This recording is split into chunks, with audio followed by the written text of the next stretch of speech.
welcome back to my channel. So a few weeks ago, I got this from a student of mine, and I've read through it a few times, and there's a couple of things that I wanted to talk about. This is the collector's edition from Rolling Stone magazine of Led Zeppelin, celebrating 50 years of their music and legend. And inside of this is an article called The 40 Greatest Songs. And I'm going to discuss this list, and I'm going to compare it with my own list that I comprised myself afterwards when I was like, this list is ridiculous. And then I thought, well, what would my list be? Because I was this huge Led Zeppelin fan. And, there's some things in the list that I do like that they address. And there's some, in fact, I love the fact that it starts from one. Because anytime you see these lists where it's like, here's a top 50, a top 100, top 25, or as in this case, a top 40, they always start from the 40, and then you're going back and you're like, oh, I don't know. But when you start from one, you can pretty much go, well, this is my favorite. Oh, okay, I like this one almost as much. And it's a nicer way to read a list because then you get down to it. And so I thought I would go song for song, and this might get lengthy, but I'm going to comment on the Rolling Stone list and my list of the top 40 songs from Led Zeppelin. Now, I think totally they have maybe like 85 songs, so it's basically you're taking the top half of their catalog. So let's jump right to it. Number one, they claim, is Whole Lotta Love. Now, Whole Lotta Love's a great song, iconic song. Is it Led Zeppelin's best song or greatest song? Of course, I don't understand what Rolling Stone's criteria is, but it's not based on, it's not compiled of what's the biggest selling or what was the biggest, longest on the charts. So it's a complete opinion of whoever the writer was in this article, which in this case was, there were several contributors for this article. But anyways, for me, Whole Lotta Love is a great song to introduce young people to Led Zeppelin. But overall, the song for me is very pedestrian. It's a little boring. Anybody who's ever listened to music in the 60s will know the song You Need Lovin' by the Small Faces. It's really just a ripoff of that with a much better riff. I mean, Whole Lotta Love has a much better riff than You Need Lovin'. But overall, I wouldn't say this is in my list of top 40 personally for me, and they made it number one. My number one is a song called 10 Years Gone. Now, to me, this song has everything. It's one of those songs that when you put it on, it is so iconic, so massive, and has so many brilliant parts, so many layered guitars. It is classic Led Zeppelin for me. But in this case, my argument for it is it's just the best song. That's it. That's all I got. It never really was as big as it should have been, which probably inches it up even higher than puts it to number one, because it's but for Zeppelin fans, I think across the board we can easily say it's top three for most, but for me it's one. The number two song that Rolling Stone had was Stairway to Heaven. Now, Stairway, if you're going to make a list like this for Rolling Stone, I could see where they would have this at number one. It's a phenomenal song. I mean, it's purely the most classic, iconic song in the Led Zeppelin catalog.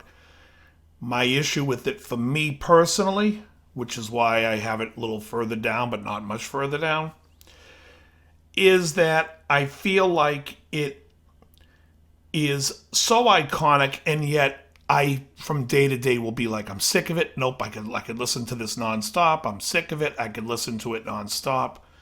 So in my second position, I have In the Light. Now, In the Light is one of these songs to me, which is like, every part of it I get excited about, from that opening monster riff after the intro to the ascending lick in the chorus. Just a favorite of mine. I think, again, another song that's not overplayed. You can kind of see a trend here that I really love: Physical Graffiti. In fact, I love the second album of Physical Graffiti a lot more than the first, but that would be my number 2. Their number 3 is Black Dog. Fantastic song. I can say I like a lot more songs by Zeppelin more than it, although it's iconic. And it seems like that's what they're kind of going for, is what's overpowering the radio, which I don't really think is their best or greatest songs. And for me, my number 3 is Achilles' Last Stand. Achilles' Last Stand for me is one of those songs where it's so iconic, where you can hear where most of the bands from the late 70s stole riffs from to make songs.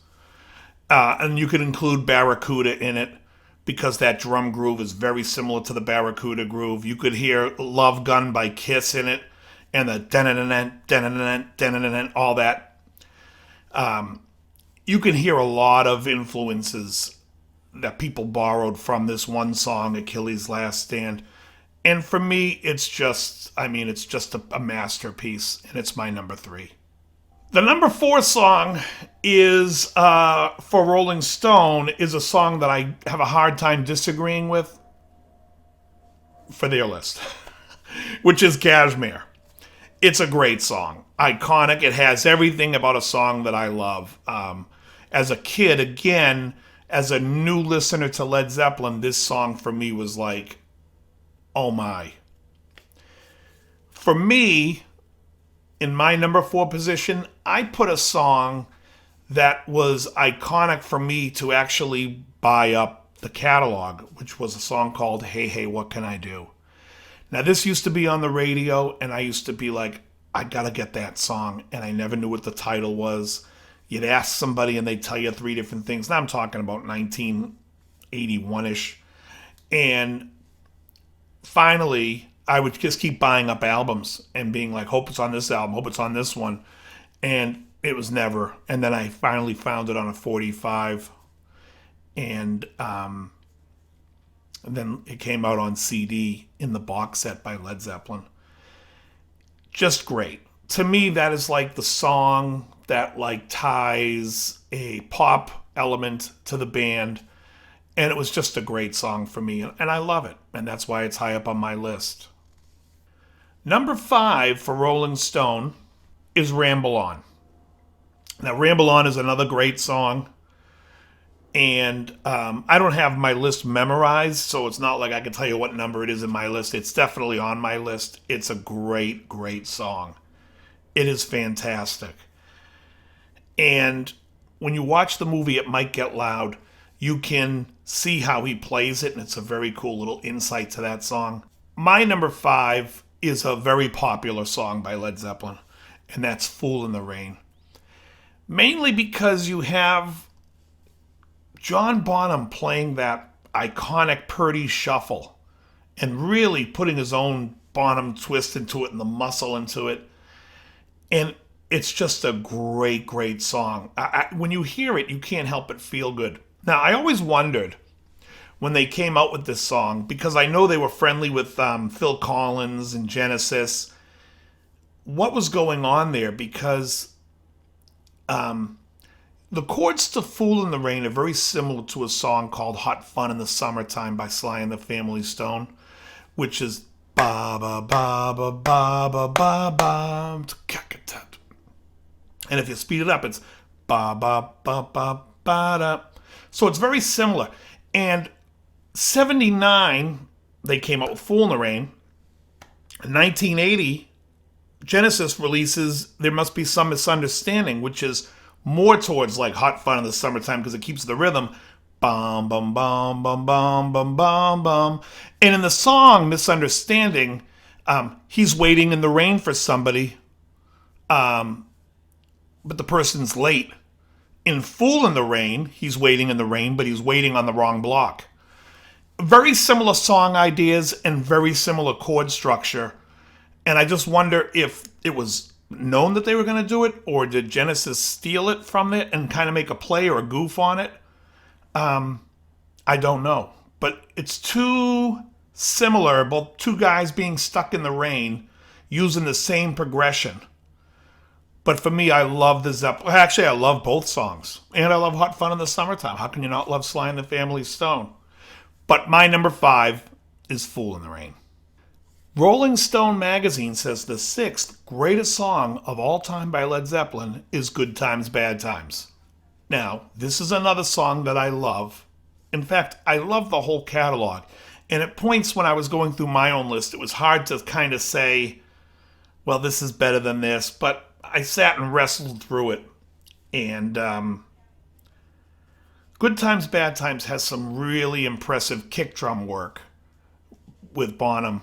And if you're a Bonham fan, you're well aware of that. Overall, I think the song is decent, but it definitely doesn't crack my top 10. My number 6 is a song called The Wanton Song. Now, this has always been one of my favorite songs. And again, something off Physical Graffiti, the second record. And when I say the second record, I mean the disc 2 or album 2 of Physical Graffiti. I love the Wanton Song. I've mentioned it before that I think that Rainbow stole it when they came up with Lady of the Lake. But the Wanton Song is one of my all-time favorite songs. In fact, it's my 6th. Number 7 for Rolling Stone magazine is The Immigrant Song, which is a great song. It made my top 40 list, but it doesn't make my top 10. The Immigrant Song's a fun song. It's just, I don't know if I would make it as that iconic. It definitely is a great song. And again, it's hard to knock any of these when everything is so great because their catalog's awesome. But their number 7 is Immigrant Song. My number 7 is Stairway to Heaven. Now, I already kind of talked about why I like Stairway to Heaven, but for me, I just placed it as the 7th greatest song by Led Zeppelin. And I think it's probably somewhat right around there. You know, the other songs that I've mentioned so far, I do like more. For Stairway to Heaven to be such a long song and to hold such a high ground for me really tells you how great I think the song is, because I do think it's fantastic. Number 8 for Rolling Stone is When the Levee Breaks. I don't know how this makes top 10. I don't. I know people are so obsessed with the iconic drum sound, with that echo rec playing and playing the echo, and what a sound they got. Whatever the allure to the song, I just don't see it as being a top 10 Zeppelin song of all time, for me anyways. I don't see it. In fact, my number 8 is Kashmir. Another long marathon song by Zeppelin that is just a gorgeous piece of music, and I think it's just fantastic. That, again, I think it's top 10. I think some of the other songs that I put in front of it are just a little bit more palatable to me most of the time. Whereas Kashmir, sometimes I'm like, okay, I get it. I do the same love-hate with it that I do with Stairway, where I'm always like, oh, I love it. I don't need to hear it again. I love it. Number 9 for Rolling Stone magazine, to me, is probably a reason why I just do not like the magazine in general. I think it's, and pardon me for using the word twice in the same video, but it's pedestrian. It is like very uninspiring. They seem to go for like, they're predictably, and I don't want to say tragically, but they're hipsters, and it's annoying the kind of hipsters they are. And they put number 9 as the song Rock and Roll, which to me is a blues song that is probably the most boring of the Zeppelin catalog. In fact, I don't know if I had to do like every song, it would be in the 80s somewhere for me. Not top 10, and definitely not number 9.